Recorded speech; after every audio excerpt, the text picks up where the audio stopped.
네, 오늘 우리에게 주신 하나님의 말씀은 누가복음 5장 1절부터 11절 말씀입니다. 누가복음 5장 1절부터 11절 말씀입니다.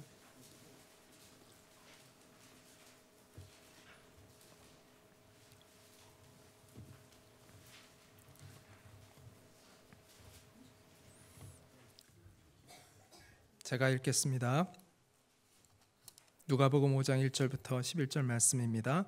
무리가 몰려와서 하나님의 말씀을 들을새 예수는 게네사렛 호숫가에 서서 호숫가에 배 두 척이 있는 것을 보시니 어부들은 배에서 나와서 그물을 씻는지라. 예수께서 한 배에 오르시니 그 배는 시몬의 배라. 육지에서 조금 떼기를 청하시고 앉으사 배에서 무리를 가르치시더니 말씀을 마치시고 시몬에게 이르시되 깊은 데로 가서 그물을 내려 고기를 잡으라.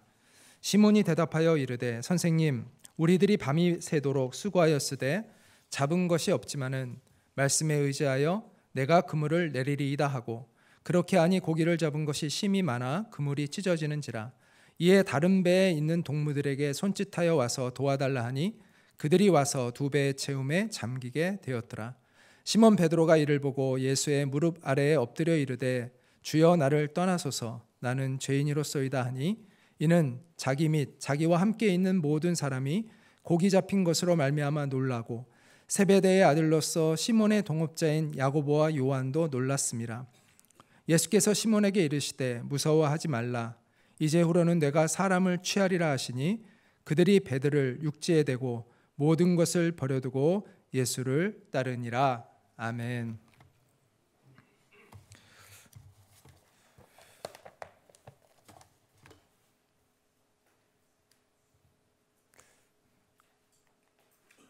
그 영화가 개봉되기 전에 여러분 영화 예고편을 우리가 보지 않습니까?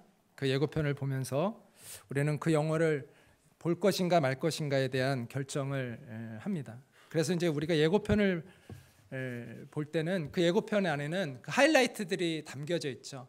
그래서 사람들이 그 영화에 대한 기대감을 갖게 만들어 줍니다. 저는 오늘 이 하루 동안 일어났던 이 베드로의 변화가 예수님을 우리가 만났을 때 우리의 인생이 어떻게 변화될 것인가에 대한 예고편과 같다라고 그렇게 생각이 듭니다. 그 예고편의 시작은 예수님께서 베드로의 배에 오르시는 것으로 시작이 되어지죠. 예수님께서 게네사렛 호숫가에 머물러 계셨습니다. 많은 사람들이 예수님의 말씀을 듣기 위해 모여 있었습니다. 그 바다에 배가 두 척이 앞에 있었는데 예수님께서 그 배 가운데 시몬 베드로의 배를 택하여 그 배에 오르셨고 그 배를 약간 이렇게 바다와 띄워서 군중들과 약간 거리를 두시기 위해서 배를 약간 띄워놓은 이후에 그 배에서 예수님께서 사람들을 가르치셨다고 본문은 이야기하고 있습니다. 자, 그것을 계기로 해서 베드로의 인생이 바뀌게 되죠. 그렇다면 그날 예수님과의 그 만남은 베드로의 인생을 어떻게 변화시켰을까요? 첫 번째는 한번 따라해 볼까요? 얕은 삶의 자리에서 깊은 삶의 자리로. 네. 한번 이 말씀 같이 한번 읽겠습니다. 시작. 말씀을 마치시고 시몬에게 이르시되 깊은 데로 가서 그물을 내려 고기를 잡으라. 예수님께서 말씀을 마치시고 나서 베드로에게 깊은 데로 가서 그물을 내려 고기를 잡으라 라고 얘기하셨는데 여기서 우리가 주목해야 될 것은 되는 그 표현은 깊은 데로 가서입니다. 깊은 데로 가서.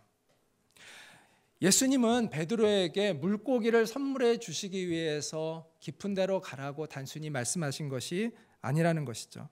물론 베드로는 그 말씀에 순종했을 때 많은 물고기를 잡았습니다. 그러나 예수님께서 베드로에게 깊은 데로 가라는 그 참된 의미는 단순히 물고기를 많이 잡는 인생에 대한 이야기가 아니라 베드로가 살아가는 삶의 자리를 의미하고 있다고 생각이 됩니다. 얕고 천박한 인생을 살지 말고 깊이 있는 인생을 살라는 예수님의 초청이라고 생각이 듭니다. 예수님과의 만남은 언제나 우리를 깊은 데로 이끌어 갑니다. 사람이 얼마나 많이 배웠는가와 얼마나 그 사람이 깊이 있는가는 다른 차원입니다. 많이 배우지 못했어도 깊이 있는 사람을 우리는 보게 됩니다.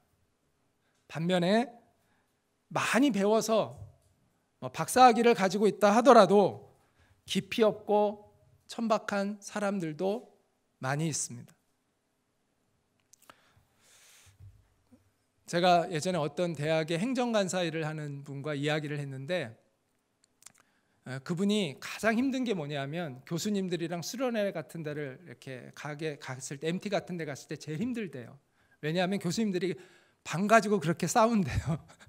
누구는 왜 좋은 방 주고 나는 이 방을 줬느냐 하면서 막 이렇게 싸우고 막 그거에 대해서 불평하고 해가지고 자기가 정말 너무 힘들 때가 많다는 그런 이야기를 들었습니다. 시기하고 질투하는 것, 또 다투고 싸우고 모함하는 것들은 많이 배운 것하고는 상관이 없는 것 같습니다. 당파 싸움이라는 것도 본래 많이 배운 사람들이 했던 그러한 악이었죠. 음란한 것과 많이 배운 것과도 상관이 없습니다. 원조 교제로 감옥에 가는 많은 사람들이 대부분 배운 사람들이 많습니다.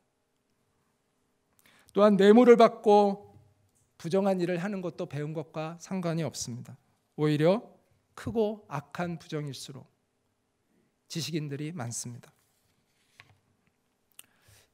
이 천박한 인생의 문제는 바로 깊이의 문제입니다. 그것은 곧 영혼의 문제이고 우리 내면의 문제이고 우리의 깨달음의 문제이고 자기 성찰의 문제이고 인격의 문제입니다. 지식과 정보를 얻고 또 교양 강좌를 많이 들어서 교양을 쌓고 피상적인 도덕 교육을 받는다고 해서 우리 존재의 천박함이 벗겨지지 않습니다. 오히려 위선과 가식의 껍질만을 우리에게 더해줄 위험이 많습니다. 그럼 우리는 어떻게 우리의 이 존재의 천박함을 벗고 우리가 깊이 있는 존재로 변화될 수 있을까요? 오늘 그에 대한 해답이 본문에 나오는데 그것은 바로 주님의 말씀에 우리의 존재를 직면시키는 것입니다. 베드로의 영혼이 깊은 자리로 가는 그 출발점은 주님을 만나서 그 말씀을 듣기 시작하는 것에서부터 출발되었습니다. 베드로는 누구보다도 예수님의 말씀에 집중했을 것입니다. 왜냐하면 예수님이 베드로의 배를 선택하셨잖아요. 그게 굉장히 큰 의미이지 않겠어요? 예수님이 내 배를 선택해서 그 내 배에서 강의를 하세요. 말씀을 전하세요. 그래서 누구보다도 베드로는 집중해서 예수님의 말씀을 들었을 것 같아요. 하나님의 말씀이 선포되는 그 자리가 변화의 자리입니다. 하나님의 말씀이 선포되는 자리가 우리의 인생이 전환되어지는 그러한 출발이 될 수 있습니다. 하나님의 말씀이 선포되는 자리가 우리의 존재가 깊이 있는 존재로 새롭게 창조되어지는 그러한 자리가 되는 것입니다. 그래서 우리의 존재가 깊이 있는 존재가 되려면 하나님의 말씀 앞에 우리의 존재가 직면해야 됩니다.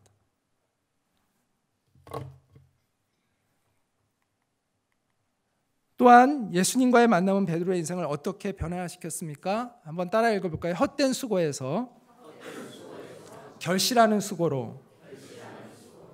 자, 깊은 데로 가서 그물을 내려 고기를 잡으라고 예수님이 말씀하셨을 때 베드로가 이제 그 명령에 그 말씀에 순종하죠.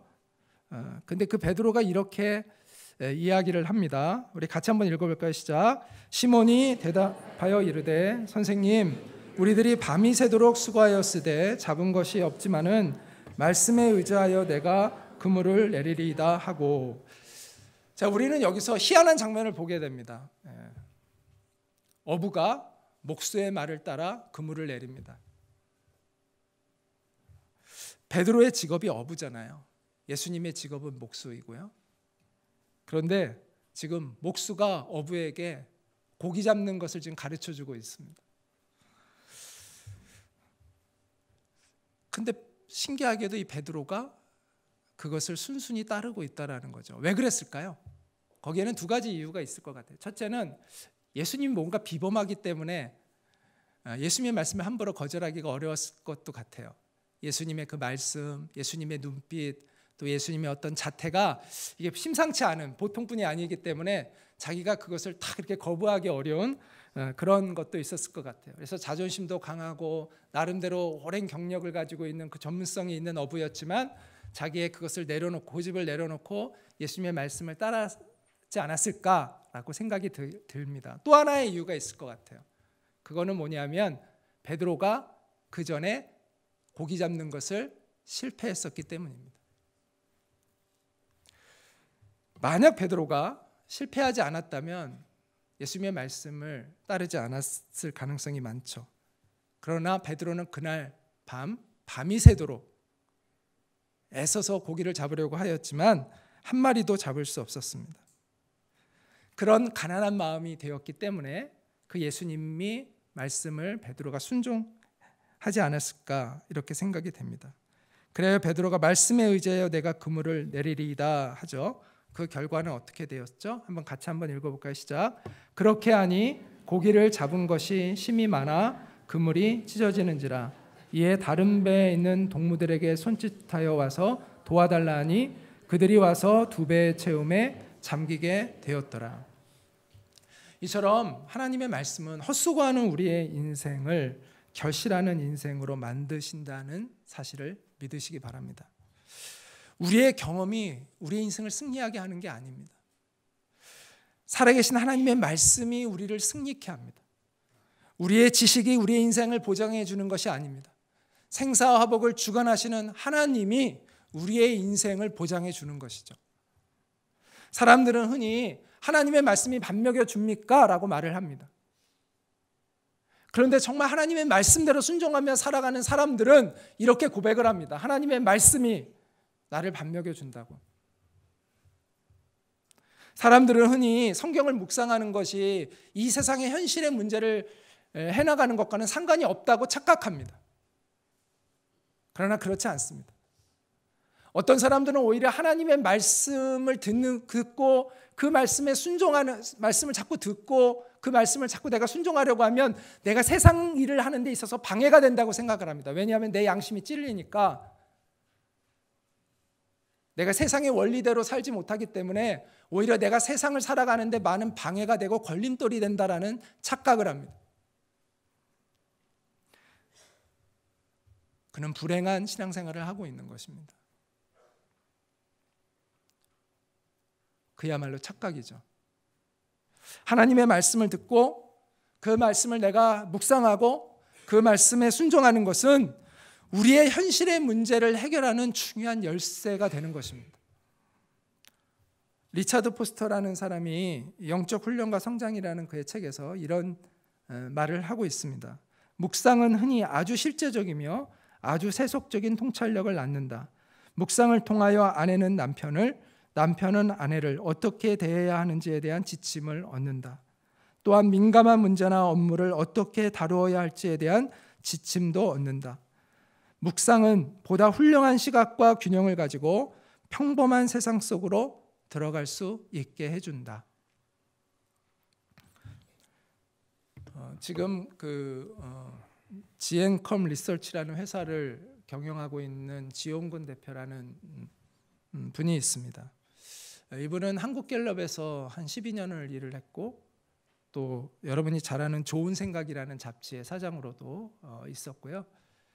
2004년도에 글로벌 리서치라는 그 리서치 회사를 만들어서 운영을 했었습니다.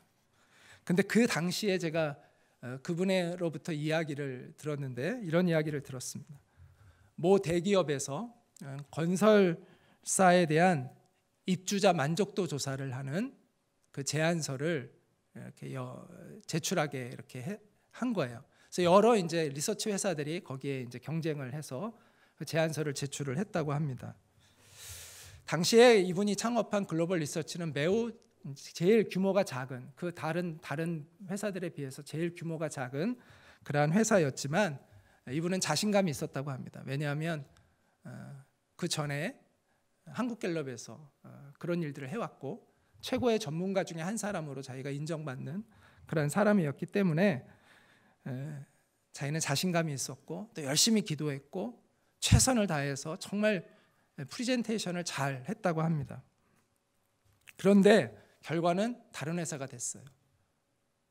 그래서 그 담당하는 직원에게 물었다고 합니다. 왜 우리가 안 됐냐? 그랬더니 내용은 가장 좋았는데, 당신들이 내용은 가장 좋았는데 이 브랜드가 유명 브랜드가 아니라서 브랜드 인지도가 약해서 떨어졌다, 이렇게 이야기를 했다고 합니다. 너무 억울했대요. 잠을 잘 이룰 수 없었고, 왜냐하면 이제 회사가 시작되어서 그 회사의 어떤 기로에 걸리는 그러한 일이었기 때문에 정말 최선을 다했는데 정말 자신감도 있었는데 떨어지니까 너무 낙심이 되었다고 합니다. 하나님께 원망하는 기도를 처음으로 자기가 드렸다고 해요. 그렇게 이제 고통스럽게 며칠을 지나다가 월요일 날 새벽 기도를 갔는데 거기서 하나님 말씀을 들으면서 이분이 회개를 했어요. 회개를 하고 나서 아침 8시에 출근해서 그 대기업에 담당하는 그 과장에게 장문의 이메일을 썼다고 합니다. 거기서 그는 이렇게 이야기를 했대요. 그 이번에 된 그 경쟁업체, 다른 그 경쟁업체가 이제 선정이 됐는데 그 업체에다가 자신들의 제안서를 보여줘라. 그러면 그쪽에서도 그걸 참고를 해서 부족한 부분들을 보완할 수 있을 것이다. 그리고 앞으로 그 프로젝트가 진행되어 나갈 때 예상되는 이러이러한 어려움들이 있다. 그런데 그것을 위해서 당신이 이러이러한 부분들을 생각하고 하면은 그것들을 잘 해결해 나갈 수 있을 거다라고 이렇게 쭉 편지를 이렇게 내용을 적어서 보내줬대요. 그랬더니 그걸 이메일을 받은 그 과장이 너무 감동을 받은 거예요. 그래서 그거를 카피해가지고 그 위에 상사에게 찾아가서 나는 꼭 이 회사랑 이번에 일을 하고 싶다라고 그렇게 강력하게 주장을 해가지고 결국은 그 회사가, 그 글로벌 리서치가 그 프로젝트를 맡게 되었다고 합니다. 그리고 그 이후로 그것이 계기가 되어서 많은 부동산 리서치를 하는데 그 회사가 그것을 맡게 되었다고 합니다. 혹시 여러분도 밤이 맞도록 수고를 하는데 얻은 것이 없지는 않습니까? 이렇게 열심히 해보고 또 저렇게 열심히 해보았는데도 일이 잘 안 되고 풀리지 않는 일이 있습니까? 성실함과 지식과 경험만으로 우리가 그 일들을 이룰 수 있다고 생각한다면 그것은 우리의 오만일 것입니다. 베드로에게 성실함이 없었나요? 베드로는 성실했습니다. 밤이 맞도록 열심히 일을 했습니다. 베드로에게 지식과 경험이 없었을까요? 그는 어려서부터 고기를 잡는 전문가였습니다. 베드로는 그가 가장 잘할 수 있는 그 일에서 실패했습니다. 그런데 그가 거기에서 다시 성공을 할 수 있었던 그 비결은 주님의 말씀을 듣는 것이었습니다. 그리고 거기에 순종하는 것이었습니다. 만약 여러분이 베드로처럼 성실하고 지식과 경험을 가지고 있음에도 불구하고 여러분이 하고 있는 그 일에 실패하고 있다면 어쩌면 우리는 주님의 음성을 들어야 한다는 경고로 생각해 볼 수 있을 것 같습니다. 여러분의 마음에 귀를 기울여서 여러분에게 지금 주님이 무엇을 원하고 계시는지, 무엇을 말씀하고 계시는지를 잘 귀를 기울여 들으시기 바랍니다. 그리고 그 말씀에 순종할 때 하나님이 일으켜 주시는 새로운 기회들을 여러분이 얻게 될 것입니다.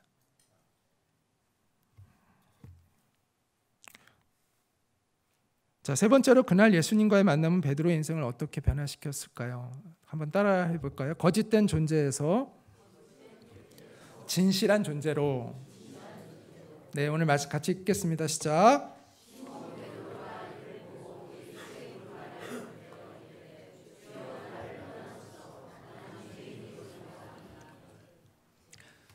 자, 베드로는 평범한 어부예요. 평범하다는 것은 무슨 얘기냐면 다른 사람보다 그렇게 심각하게 더 많은 죄를 짓는 사람이 아니라는 것입니다. 네, 어부가 뭐 죄를 져봤자 얼마나 죄를 많이 졌겠습니까? 매우 평범한 사람입니다. 그런데 그의 고백은 너무 처절하죠. 저는 주님과 함께 있을 수 없는 죄인입니다 라고 고백을 하고 있습니다. 왜 베드로는 갑자기 이런 고백을 하게 됐을까요? 아마도 베드로는 그 물속에, 우리 눈에 보이지 않는 그 물속 깊은 곳에 그 물고기들이 있는 것을 예수님이 꿰뚫고 있는 것을 통해서 베드로는 자기의 마음 깊은 곳에 숨겨져 있는 그 죄악들을 예수님이 꿰뚫고 있을 것이라는 것을 직시했던 것 같아요. 그러면서 베드로는 주님 앞에 이런 처절한 고백을 합니다. 주님, 저는 죄인입니다. 저를 떠나십시오. 로마서 3장 23절은 모든 사람이 죄를 범하였음에 하나님의 영광에 이르지 못하더니 라고 말씀합니다. 우리끼리 볼 때는 사람들끼리 엄청난 수준 차이가 있어 보여요. 선한 사람이 있고 악한 사람이 있어 보이고, 추한 사람이 있고 아름다운 사람이 있어 보이고, 비난받아 마땅한 사람이 있고 존경받아 마땅한 사람이 있는 것처럼 그렇게 여겨집니다. 그러나 하나님 앞에서 우리는 다 동일하다는 거죠. 그것은 심판받아 마땅한 죄인입니다. 바퀴벌레도요, 자기들끼리는 추한 바퀴벌레가 있고 아름다운 바퀴벌레가 있지 않을까요? 바퀴벌레 중에서 여러분 하얀 바퀴벌레 보신 적 있으세요? 예. 저 하얀 바퀴벌레 겉으로 보기에는 굉장히 멋있어 보일 수도 있어요. 그러나 그들끼리는 그렇게 여길 수 있지만 우리에게는 그냥 박멸해야 될 바퀴벌레일 뿐입니다. 다 혐오스러운 바퀴벌레일 뿐이죠. 하나님은 우리의 마음과 생각 가운데 있는 그 모든 것들을 다 알고 계시잖아요. 지금 이 스크린에 우리가 생각했던 모든 것들이 다 비치고 있다면 이 중에서 저와 여러분 중에 누가 여기 얼굴 두고 이렇게 서로 쳐다보고 있을 수가 있겠습니까? 아무도 그럴 수 없겠죠. 그래서 파스칼은 이런 말을 했습니다. 나는 의인, 위인, 성자의 세 단어를 믿지 않는다. 이 땅에는 오직 한 가지 종류의 사람들만이 존재한다. 그들은 죄인이다.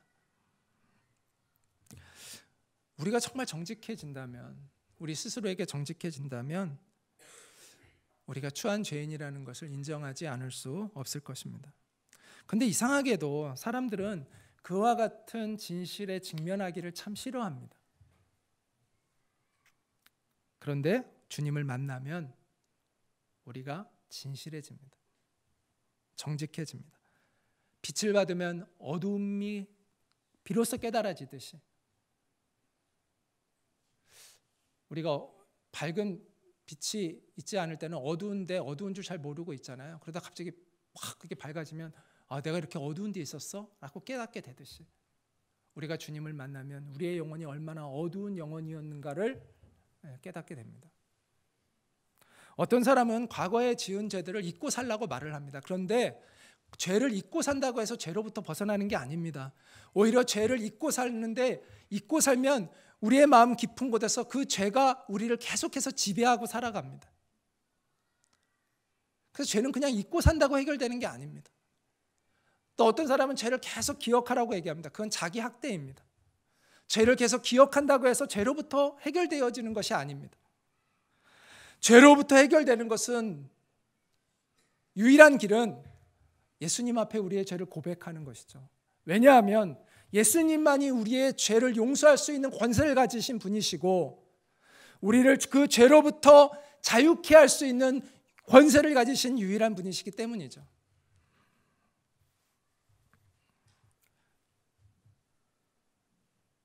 예수님은 우리의 마음속에 있는 그 은밀한 죄들을 다 알고 계십니다. 우리가 이 죄, 습관적인 이 죄에서 벗어날 수 있는 길은 주님 앞에 용서를 구하고 이 죄로부터 벗어날 수 있는 은혜를 주님으로께 구하는 것입니다. 그럴 때 우리의 인생은 새로운 전환점을 맞이하게 됩니다. 자, 또 하나 베드로의 이 변화는 제가 이 변화들은 계속 우리의 인생이 예수님을 만나면 어떻게 변화될 거에 대한 예고와 같다고 말씀드렸잖아요. 자, 또 하나는 이렇습니다. 한번 따라해 볼까요? 이기적인 비전에서 사랑의 비전으로. 자, 우리가 우리의 죄를 고백할 때 주님은 우리의 죄를 용서해 주시고 우리에게 새로운 비전을 심어 주세요. 자, 같이 한번 읽겠습니다. 시작. 예수께서 시몬에게 이르시되 무서워하지 말라. 이제후로는 내가 사람을 취하리라 하시니. 자, 예수님을 만나기 전에 베드로의 꿈은 무엇이었을까요? 부자 되는 거죠. 우리가 흔히 새해마다 많이 듣는 말, 부자 되세요, 뭐 이런 말. 부자 되는 것이 베드로의 꿈이었습니다.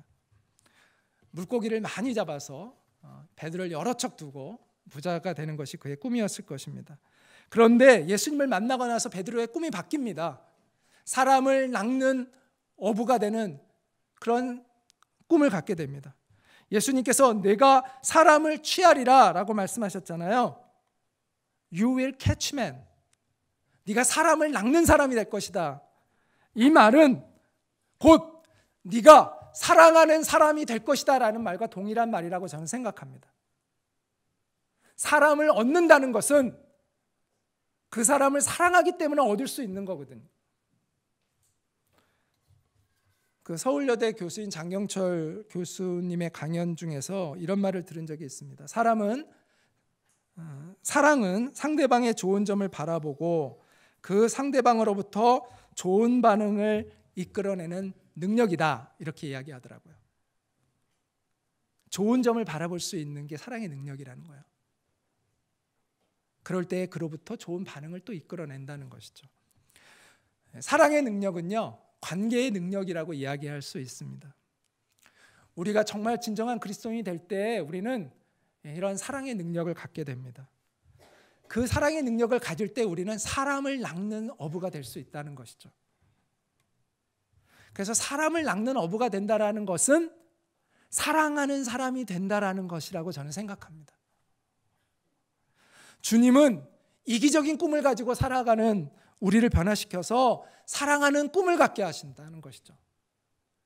우리의 이웃을 섬기고 그들을 돌보는 그런 사랑의 존재가 우리가 될 수 있도록 우리를 변화시켜 가십니다.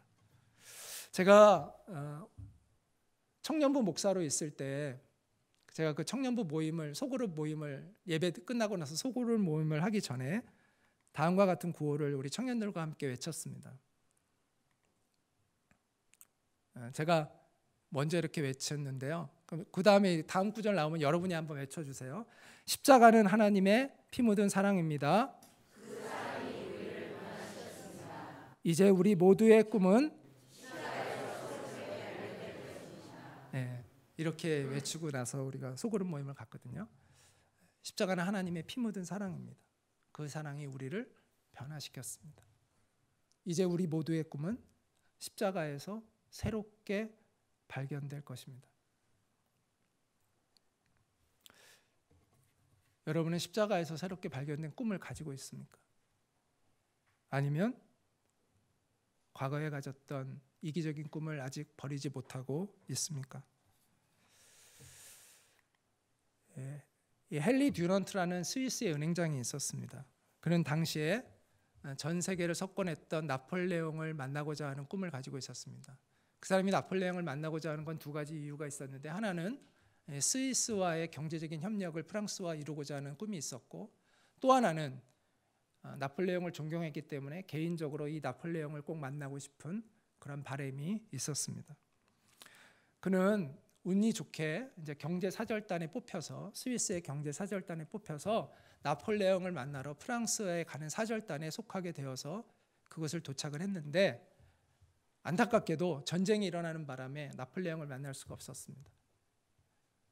그래서 다른 사람들은 돌아오는데 이 사람은 뭐 경제사절단으로서 이 협력관계를 구축하려는 것은 어쩔 수 없지만 내가 나폴레옹이라도 좀 만나야 되겠다. 내가 여기까지 왔는데 나폴레옹이라도 만나야 되겠다라는 마음을 가지고 나폴레옹이 전쟁터로 갔던 그 전쟁터를 찾아갑니다. 거기에는 오스트리아와 프랑스의 전쟁이 일어나고 있었습니다. 그는 난생 처음으로 전쟁을 목격하게 됩니다. 포탄이 터지고 거기서 팔다리가 잘린 군인들이 나뒹굴어 다니고, 그 참혹한 모습을 보면서 그가 큰 충격을 받습니다. 그리고 그는 거기에서 나폴레옹을 만나고자 하는 모든 생각이 사라지고 자신도 모르게 거기에서 의사들 구호하는 그 일들을 돕는 사람으로 거기에서 돕는 일들을 하게 됩니다. 그리고 나서 그가 전쟁터에서 다시 자기 나라로 돌아오면서 새로운 꿈 하나를 갖게 됩니다. 이 땅에서 전쟁은 없어져야 한다. 그리고 전쟁터에서 목숨을 잃고 부상당한 그 군인들을 국적과 상관없이 도와주는 일을 해야 되겠다라는 마음을 먹고 거기서 뜻을 같이 하는 사람들과 함께 그 운동을 펼쳐나가는데, 그게 바로 우리가 잘 아는 적십자사입니다. 그는 그 이후에 첫 번째 노벨 평화상의 수상자가 되었습니다. 우리의 꿈은 새롭게 창조되어져야 합니다. 십자가 안에서. 그렇다고 해서 지금 제가 여러분이 가진 꿈이 다 지금 잘못되었다라고 말씀드리는 건 결코 아닙니다. 그러나 주님께서 여러분에게 새로운 꿈을 주시기를 원하신다면, 그리고 주님이 주시는 그 꿈을 받기 위해서 내 꿈을 버려야만 된다면, 여러분의 꿈을 꼭 버려야만 주님이 주시는 꿈을 가질 수 있는 건 아닙니다. 그렇잖아요? 그러나 주님이 주시는 그 꿈을 받기 위해서 내 꿈을 버려야 한다면, 그럴 경우도 있겠죠. 내 꿈을 버려야만 주님이 주시는 꿈을 받을 수 있는 경우도 있겠죠. 그래야 한다면 망설이지 마시고 두려워하지 마시고 여러분의 꿈을 버리시기 바랍니다. 왜냐하면 주님이 여러분에게 새롭게 주시고자 하시는 그 꿈은 여러분이 이전에 가졌던 그 꿈보다 훨씬 더 아름답고 위대한 꿈이기 때문입니다. 마지막으로 예수님과의 만남은 베드로의 인생을 어떻게 바뀌었냐면요, 다시 한번 따라해 볼까요? 안일한 삶에서 헌신하는 삶으로. 11절 말씀 같이 읽겠습니다. 그들이 베드로를 육지에 대고 모든 것을 버려두고 예수를 따르니라. 자, 예수님께 새로운 비전을 받은 베드로는 그의 동료들과 함께 예수님을 쫓아 나서기로 결단하죠. 근데 그것을 실천하기 위해서 버려야 할 게 있었습니다. 그것은 그동안 베드로의 생계수단이었던 배와 그물을 그는 버리고 가야 했습니다. 그리고 그날 대박났던 그 물고기들, 팔면 엄청난 돈을 벌었을 텐데 그 대박났던 물고기들을 다 버려두고 예수님을 따랐습니다. 그것은 베드로가 더 이상 생존을 위한 인생을 살지 않고 가치를 위한 인생을 선택했다는 것입니다. 저는 지금 여러분에게 여러분이 가지고 있는, 지금 하고 있는, 종사하고 있는 직업을 그만두라고 말씀드리고 있는 것이 아닙니다. 또 오해하지는 마십시오. 단지 여러분의 인생의 목적을 어디에 두고 살아가고 있느냐에 대한 이야기를 하고 있는 것입니다. 생존을 위해서 내가 살고 있느냐, 아니면 내가 가치를 위해서 살고 있느냐에 대한 그 질문 앞에서 우리가 고민해 봐야 한다는 것이죠. 존 맥스웰이라는 유명한 리더십 강사가 있습니다. 목사이기도 한데요, 이분은 자신과 함께 일하는 스태프들에게 선물을 한 가지, 항상 그 새로운 스텝이 오면 선물을 한다고 합니다. 액자를 주는데 그 액자에는 이렇게 쓰여 있다고 해요. 나는 다만 생존하기 위해 살 필요가 없다. 생존을 위해서 산 사람치고 뛰어난 지도자가 된 사람은 없습니다. 생존을 위해서 살았던 사람치고 인류의 역사에 빛을 발했던 사람은 없었습니다. 그 사람이 유명하든 안 하든 그걸 떠나서 이 세상에 빛과 소금이 되는 삶을 살았던 모든 사람들은 생존 지향적 인생이 아닌 가치 지향적 인생을 살았던 사람이었습니다. 저는 진정한 그리스도인은 가치 지향적 삶을 사는 사람들이라고 믿습니다. 왜냐하면 우리가 투자할 영원한 가치를 발견했기 때문이죠. 그래서 우리는 더 이상 안일한 삶에 머무르지 않습니다. 우리의 인생을 내던져 바칠 만한 그 가치를 발견했기 때문인 것이죠.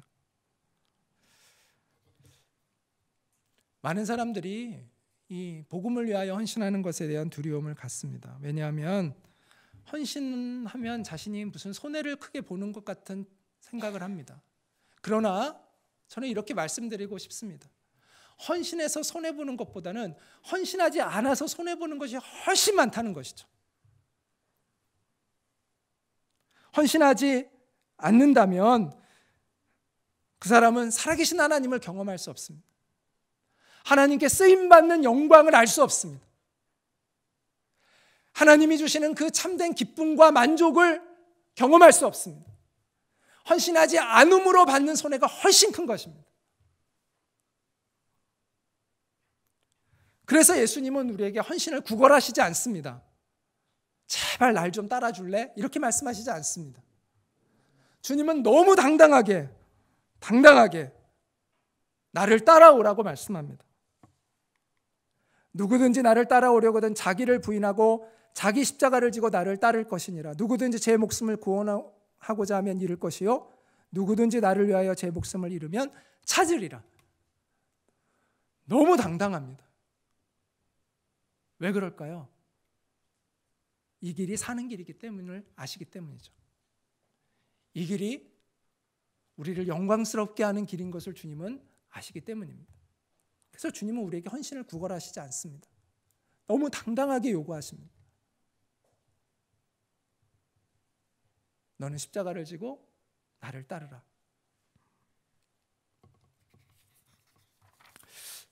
헌신은요, 없는 걸 드리는 게 아닙니다. 있는 걸 드리는 것입니다. 그래서 다 할 수 있습니다. 없는 걸 드리라고 하면 못 하잖아요.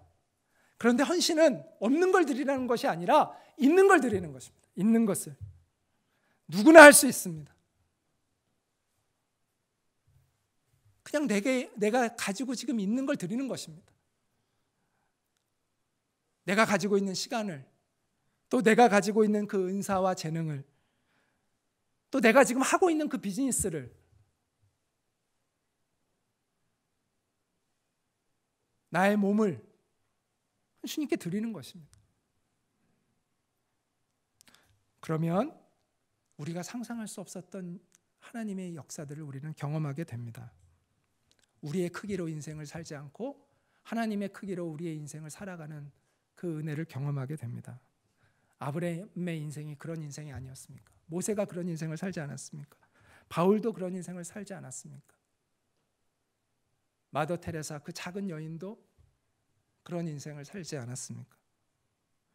만약 그들이 하나님께 헌신하지 않았다면 그들은 그저 그런 인생으로 끝났을 것입니다. 그러나 그들이 주님 앞에 자신들을 내어놓았기 때문에 그들은 하나님의 영광을 보는 인생을 살 수 있었습니다. 저와 여러분에게도 그런 복된 인생이 펼쳐지기를 소망합니다. 우리는 지금까지 베드로의 인생에 일어난 변화를 살펴보았습니다. 한번 같이 읽어볼까요? 시작. 얕은 삶의 자리에서 깊은 삶의 자리로, 헛된 수고에서 결실하는 수고로, 거짓된 존재에서 진실한 존재로, 이기적인 비전에서 사랑의 비전으로, 안일한 삶에서 헌신하는 삶으로. 하나님은 만남을 통해 축복하시잖아요. 물론 다른 좋은 사람들과의 만남을 통해 하나님이 우리를 축복하기도 하시지만 가장 큰 만남의 축복은 바로 하나님 자신과의 만남의 축복을 통해서 우리를 축복하십니다. 여러분을 위해 이 땅에 인간의 몸을 입고 오신 하나님의 아들 예수 그리스도를 만나시기 바랍니다. 그분 안에 있을 때 우리의 존재가 변화되어집니다. 하나님은 존재의 변화를 통해서 그 사람을 형통하게 하십니다. 그래서 성경적인 관점에서 볼 때 우리는 복을 쫓아가는 사람이 아닙니다. 성경은 우리로 하여금 복을 쫓아 살라고 말하지 않습니다. 하나님은 우리가 복이 되라고 말씀하시고 있습니다. 네가 복이 있는 존재가 되라. 복을 쫓아 살지 말고 네가 복이 되라고 말씀합니다. 네가 복 있는 사람이 되라. 그러면 복은 굴러오는 것입니다.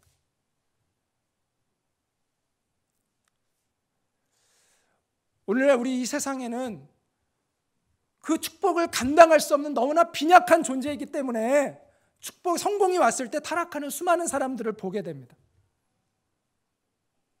담아낼 그릇이 안 되는 것이죠. 그들에게 있어서 성공은, 형통은 저주가 됩니다. 그래서 하나님은 하나님의 백성들을, 사랑하시는 하나님의 백성들을 그렇게 하시지 않습니다. 그래서 하나님은 우리의 존재를 다듬으시는데 많은 시간을 들이십니다. 그래야 그 사람이 그 복을 감당할 수 있는 사람이 되기 때문에, 감당할 수 있는 사람이 되기 때문에, 그가 그 복을 받을 때 그것으로 타락하지 않고 그것으로 하나님께 영광을 돌릴 수 있는 사람이 될 수 있기 때문에 하나님은 우리의 존재를 빚는데 가장 많은 시간과 가장 많은 애를 들이고 계신 것이죠. 하나님의 복을 감당할 수 있는 그런 존재로의 그 황홀한 부르심에 여러분 응답하시기 바랍니다. 그래서 하나님이 주시는 그 하늘의 복을 담아내고 그 복을 일생토록 잘 지켜나가는 그러한 저와 여러분이 될 수 있기를 주님의 이름으로 축원합니다.